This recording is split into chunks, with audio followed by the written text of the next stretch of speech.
Vayamos, si son tan amables, no quiero tomar mucho tiempo, a Salmos 34, versículo del 1 al 3. Es un salmo muy hermoso, me encanta hablar sobre este salmo.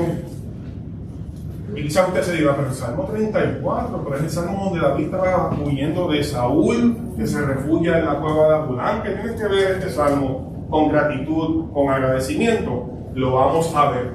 No se preocupe que lo vamos a ver.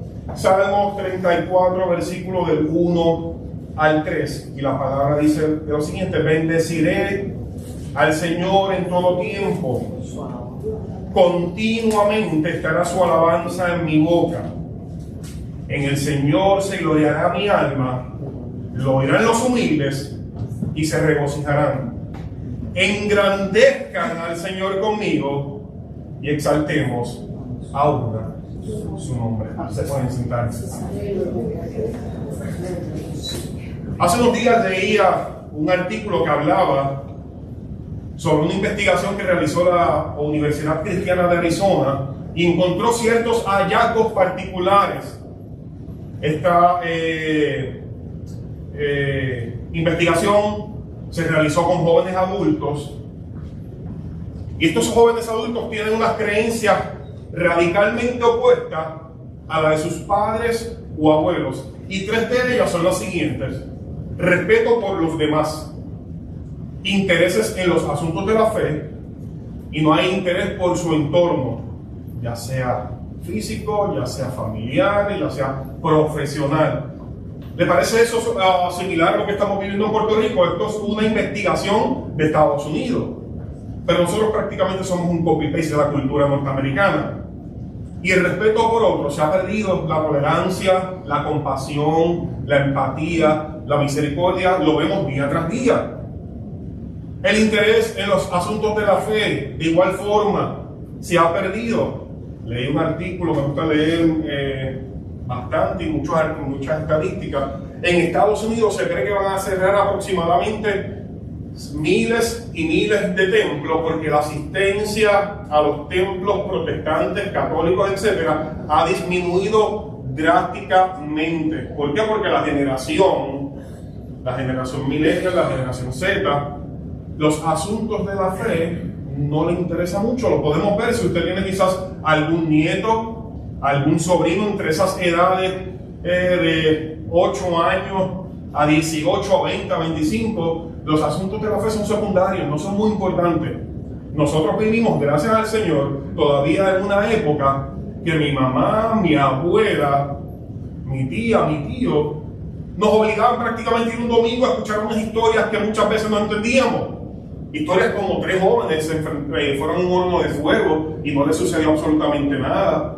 Como un jovencito llamado David se enfrentó a un gigante llamado Goliat y lo derribó.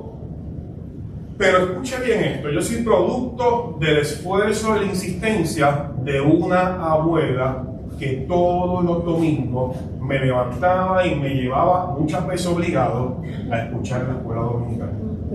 Se cumplió la palabra que dice: instruye al niño en su camino, aun cuando fuera mayor, no se apartará. Así que madre, padre, abuela, tía, tío, vecino, que está depositando la semilla del evangelio en el corazón de esa criatura, continúe haciéndolo, porque a su debido tiempo germinará la palabra del Señor en ese corazón y en esa mente.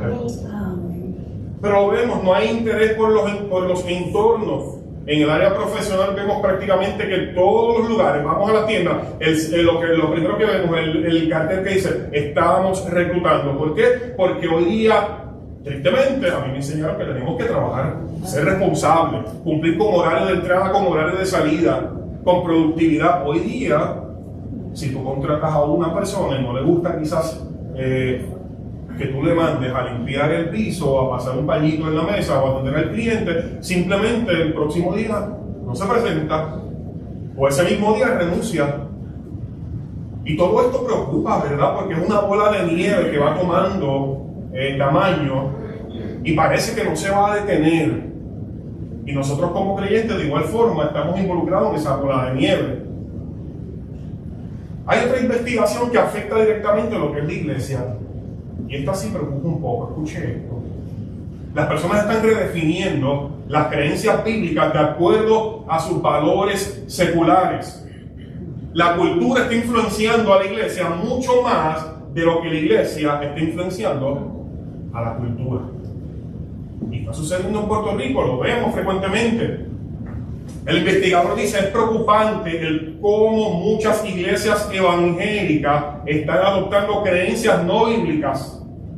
¿Y qué fue la reforma precisamente? La reforma protestante tenía como meta enseñar los fundamentos bíblicos. Y dele gracias al Señor que por gracia usted tiene una comunidad de fe y tiene un pastor y tiene un discipulado que le enseña a ustedes lo que son los principios bíblicos de acuerdo a lo que son las escrituras. Exponen el mensaje, no imponen una creencia. Y hoy día muchos de los predicadores, ¿verdad? Muchos de la pastoral imponen en vez de exponer lo que dice el texto de manera bíblica. Escuche esto, los hallazgos son bien interesantes, particularmente fuimos de lo general y ahora vamos a hablar de lo específico. La iglesia, entre evangélicos, pentecostales, protestantes, católicos, un 43% cree que Jesús pecó mientras estuvo en la tierra. Un 62% no tiene una fe exclusiva cristiana. Un 40% cree que la vida sagrada no es, que la vida humana no es sagrada. Por eso vemos obviamente como el aborto se ha disparado, inclusive dentro de lo que sería la familia de la fe. Se cree en la práctica del aborto. Un 34% cree que el matrimonio puede ser entre personas del mismo sexo. Todo esto nos preocupa. Todo esto ocasiona incertidumbre, temor y un futuro completamente incierto. Nosotros es un día de acción de gracia. El mensaje no va en esa línea. Vamos por ahí, no se preocupe. Esto es alarmante. La enseñanza que están escuchando nuestros hijos, nuestros hermanos, nuestra familia, nuestros compañeros en la comunidad que vivimos. La sociedad nos empuja a vivir una fe privada, no pública. Tú puedes creer lo que tú creas, pero aquí en las cuatro paredes no puedes salir a compartir el evangelio, porque una vez salimos a compartir el evangelio nos tildan de retrógradas, legalistas y muchas veces hasta nos acusan con falso testimonio. Esto ocasiona frustración, incertidumbre, malestar, inseguridad. Algo muy similar a lo que experimentó David, vamos llegando, a lo que experimentó David cuando huía de Saúl y se refugió en tierras enemigas, tierra filistea, viviendo así una temporada de mucha dificultad, y precisamente es lo que hablamos en el Salmo 34. Pero para entender el Salmo 34, vamos al contexto histórico en un minuto, no se preocupe, en un minuto lo vamos a resumir. Estamos en tiempo, me está contando, ¿verdad? Perfecto. Si es que 25 o 30 minutos para ser responsable. Escuche esto, en el Salmo 34 David lo escribió cuando huía de David y se refugió en tierras filisteas, y más que tierras filisteas, se tuvo que ir a una cueva. Y en esa cueva habían 400 locos, que dice la Biblia, endeudados, depresivos, con ansiedad, tristes. ¿Y quién fue el líder de todos ellos? El que escribió el Salmo 34. Y el Salmo 34 precisamente es un salmo de expresión o de acción de gracias por la bondad, la protección que Dios muestra a los que confían en Él. ¿Cuántos confiamos en el Señor? Aleluya. ¿Cuántos no hemos confiado en el Señor en algunos momentos? Muchas veces, cuando enfrentamos dificultades, cuando enfrentamos enfermedades, cuando enfrentamos escasez, cuando enfrentamos algún tipo de vicisitud, traición, dolor, quebrantamiento, ¿o acaso usted cree que la humanidad de Cristo en la cruz fue la que habló cuando dijo, Padre, Padre, ¿por qué me has abandonado? Él sabía lo que venía. Cristo era 100% humano, 100% Dios. Esa parte humana sintió el peso del pecado tuyo y mío, del pecado que cometiste en el pasado, el pecado que podemos cometer y el pecado que vamos a cometer ya fue perdonado en la cruz del Calvario. Y David termina este salmo, y ahorita lo vamos a ver, de una manera magistral, apuntando que nuestra gratitud siempre tiene que apuntar hacia Cristo por el sacrificio que hizo en la cruz, brindándonos salvación y vida eterna. Qué mejor regalo para la humanidad y hoy agradecer que tenemos salvación y vida eterna. Bendeciré al Señor en todo tiempo, continuamente estará su alabanza en mi boca. El versículo 2: en el Señor se gloriará mi alma, lo oirán los humildes y se regocijarán. Engrandezcan al Señor conmigo y exaltemos a una su nombre. David bendice al Señor por la bondad mostrada hacia él y hacia otras personas, y no solamente bendice, invita a los demás hombres a bendecir. ¿Se acuerdan que le dije que estaba con 400 hombres, dice la Biblia, y con él eran 400 hombres, completamente destruidos, completamente sin esperanza, llenos de incertidumbre, de dolor? Pero allí él se levanta y dice: bendeciré al Señor en todo tiempo. Cuando nosotros bendecimos es porque queremos decir, porque queremos hablar. Cuando hablamos bonito de una persona, ¿verdad? Cuando deseamos alguna bendición a nuestros hijos, algún familiar, alguna persona que hace bien, es precisamente porque hace algún tipo de bien en nuestra vida. Pero de igual forma la Biblia nos dice que tenemos que también bendecir ¿a quién? A los que nos maldicen. Porque si amamos al que nos ama, es fácil, Pedro lo decía. Si amamos a quien nos ama, es fácil, pero tenemos que amar a aquel que nos vitupera, al que nos maldice, al que nos hace la guerra, al vecino que nos tira las hojitas del árbol en la casa, al compañero de trabajo que se cree jefe, al jefe que muchas veces tú dices: pero este jefe lo único que le falta es el rabo y el tridente, es el mismo diablo. Hay que decirlo. Bendeciré al Señor en todo tiempo. En todo tiempo. En buenos momentos y en malos momentos. En momentos de alegría, en momentos de tristeza, en momentos de salud, en momentos de enfermedad, en momentos de riqueza, de abundancia, en momentos de escasez. En todo tiempo bendeciré al Señor. Bendecimos para expresar algo sobre la bondad y la generosidad de Dios. Y lo hacemos de manera colectiva. En el versículo 2 dice lo siguiente: en el Señor se gloriará mi alma. Gloriarse en uno mismo refleja estos síntomas que todos hemos experimentado. Algunas veces lo hacemos, y de hecho ese fue el pecado original, lo vamos a ver ahora. Nos gloriamos en nuestro rendimiento, en nuestro esfuerzo, en nuestras capacidades, en nuestros títulos, en nuestras posesiones, en nuestras posiciones. Y la Biblia nos enseña que nosotros no dependemos, o nuestro valor no radica en lo que nosotros poseemos, sino en lo que nosotros somos. Y nosotros somos ¿qué? Somos hijos de Dios a través del sacrificio en la cruz de Calvario. Fuimos adoptados y ahora podemos decirle Padre a nuestro Señor. Ir confiadamente delante de su trono para alcanzar gracia y para alcanzar misericordia. Pero estos síntomas de muchas veces de gloriarse en uno mismo lo hemos experimentado en nuestra vida: el orgullo, la soberbia. Con eso estamos luchando desde el huerto del Edén.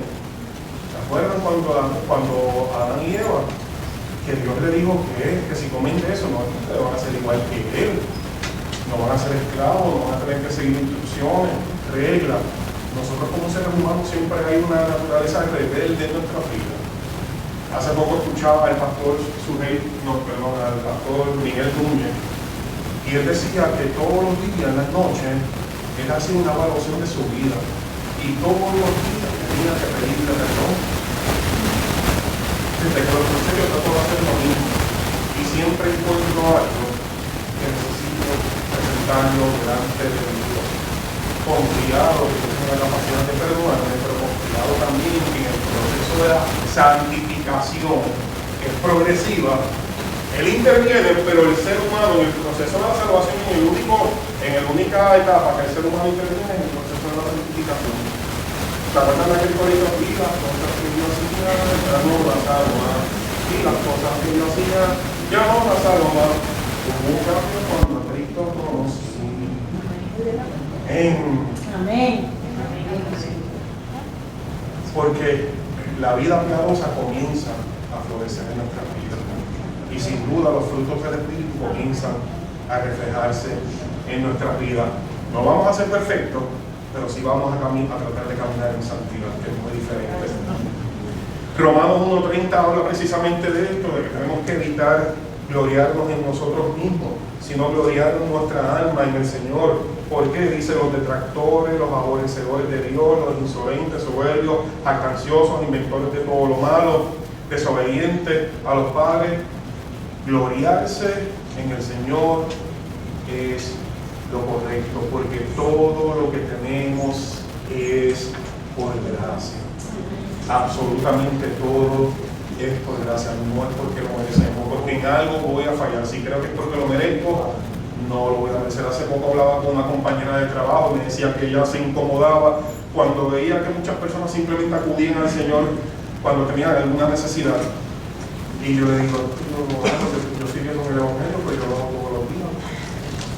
Yo no soy perfecto y muchas veces los momentos de dolor, los momentos de frustración, los momentos en los cuales en lugares inhóspitos, como David estaba en una cueva oscura, inhóspito, sin alimento, esos son los lugares donde nosotros vemos la soberanía y el cuidado de Dios en nuestra vida.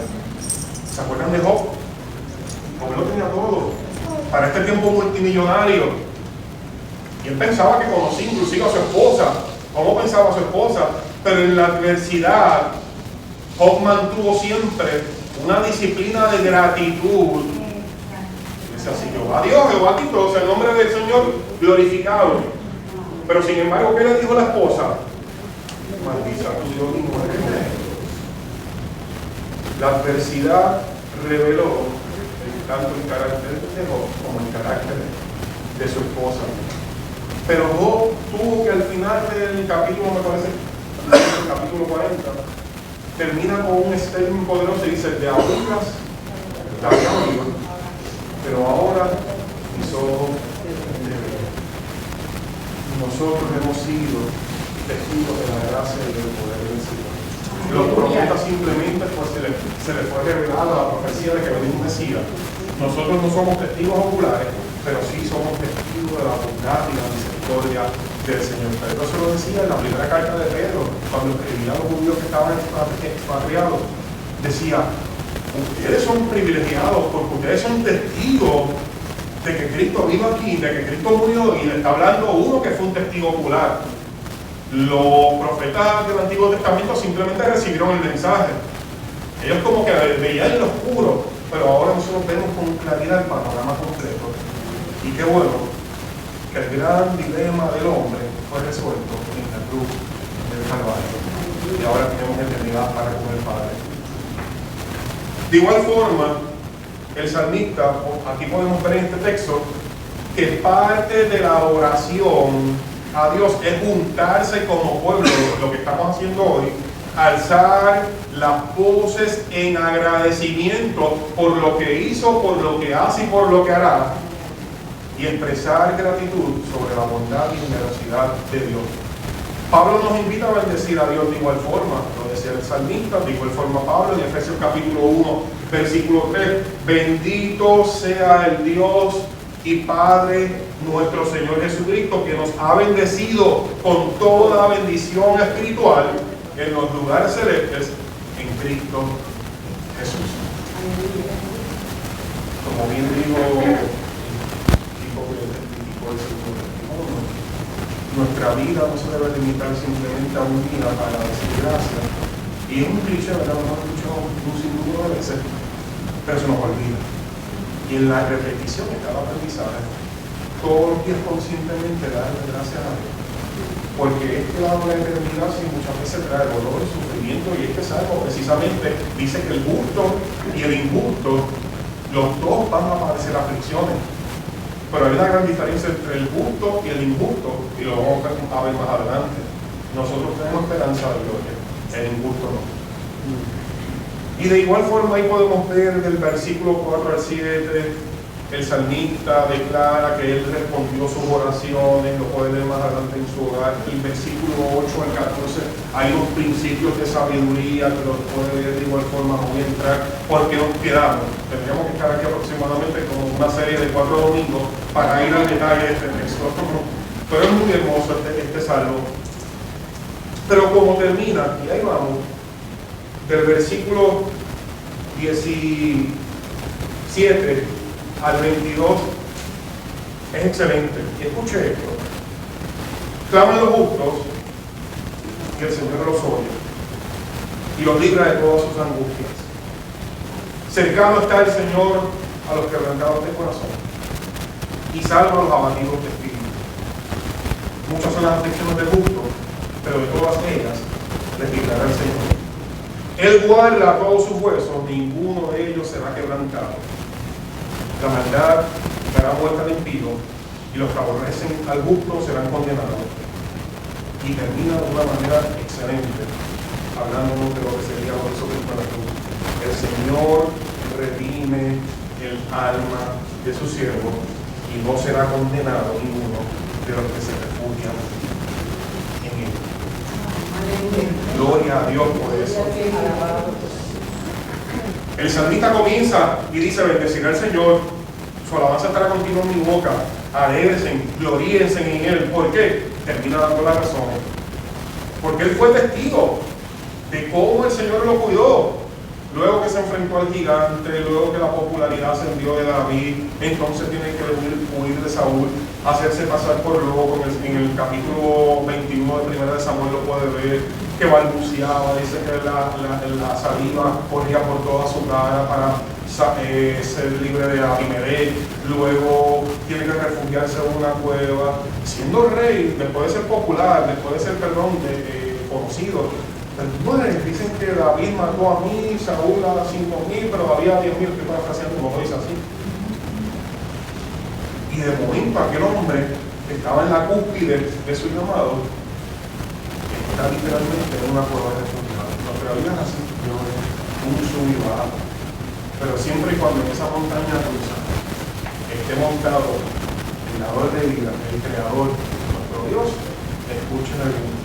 Aunque parezca que vamos a 1000 millas por hora, yo me monto en la montaña rusa cuando veo los parques temáticos y siempre en la foto termino con los ojos cerrados, no puedo tenerlos abiertos, porque la sensación que te da la adrenalina no me permite verlo y quedo todo feo. La vida muchas veces vamos a tener que cerrar los ojos, y otras veces vamos a levantar las manos, otras veces vamos a gritar, llenos de adrenalina, de risa, de quebrantamiento, pero en todas ellas lo importante es que nuestro Creador prometió que estará con nosotros hasta el final de los tiempos. Estoy por terminar.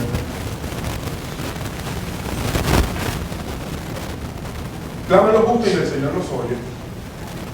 Debes tener la seguridad de que tu clamor es escuchado por tu Creador. Claman los justos y Él los oye. Número 2, cercano está Él. Está cercano de ti, está cerca de mí. Número 3, muchas son las aflicciones, pero promete que nos librará de todas ellas. Eso no significa una lámpara que la frotamos y el genio nos va a librar de todos nuestros males, nuestras aflicciones, porque el Salmo precisamente habla que vamos a atravesar por esos caminos. De hecho, el salmista, vamos al Salmo 23, ¿verdad? Jehová es mi pastor, nada me faltará. En lugares que dedican los pastos para descansar, junto a de reposo al pastorear, confortará mi alma, me guiará por sendas de justicia. Y aunque ande en valles de sombra y de muerte, no temeré, porque tú estarás conmigo. Tu vara y tu callado me infundirán aliento. Y la vara y el callado tenían una función. No voy a enseñar sobre eso, ¿verdad? Sobre lo que es la vara y el callado, si lo aplicamos a la vida del creyente. Una se corrige, la otra da dirección. Muchas veces nosotros necesitamos ser corregidos para continuar en la dirección del Señor nos llamó. Y termina de una manera excelente.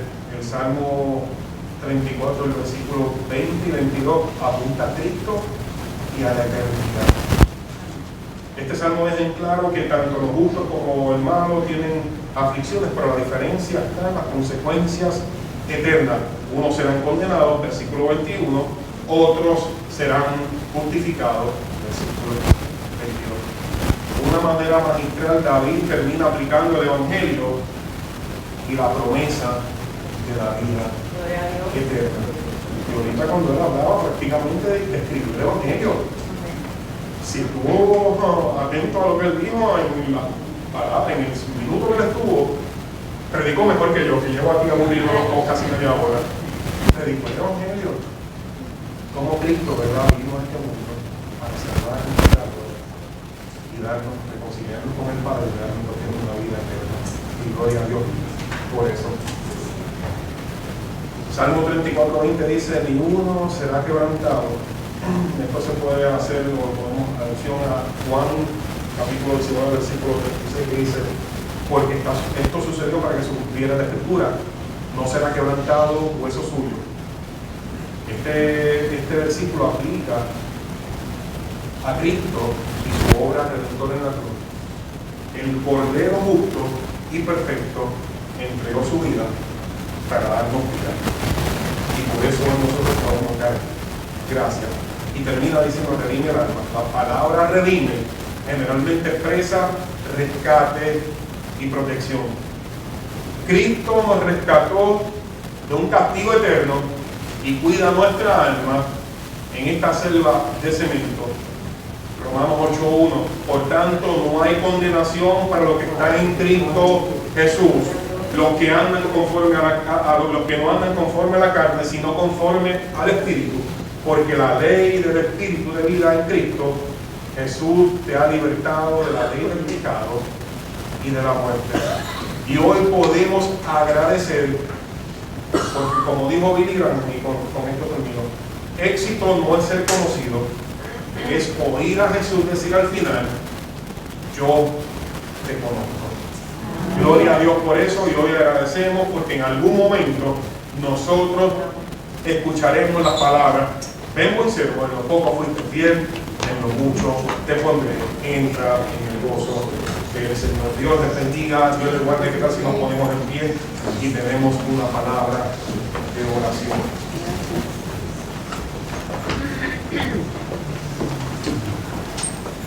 Padre, nos acercamos a ti confiadamente. Te agradecemos por tu bondad, por tu gracia y misericordia que recibimos día tras día. Reconocemos que nuestra naturaleza caída nos aleja de ti, pero tu Hijo hizo un camino hacia ti cuando dijo: consumado es, y nos regaló perdón, redención y salvación. Tu bondad nos alcanza todos los días, brindándonos esperanza, paz y dirección.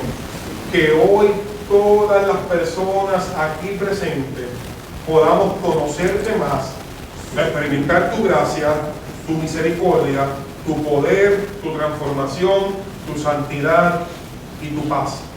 Y sobre todo que tú, como buen redentor, día tras día nos enseñes a ser agradecidos porque todo lo que tenemos es por gracia y no por nuestra obra. En el nombre del Señor hemos orado. Amén. Gracias por escuchar el pasado sermón. Somos la Iglesia Bíblica La Comunión, ubicados en la extensión Forest Hills en Bayamón. ¿Quieres conocer más de nosotros? Búscanos a través de las redes sociales. Estamos en Facebook, Instagram y en YouTube, donde te puedes suscribir y darle a la campanita para que te lleguen las notificaciones de cuando subamos contenido. Además, a través de la web en www.iglesiabiblicalacomunion.com, porque la Iglesia Bíblica La Comunión somos un lugar para ti.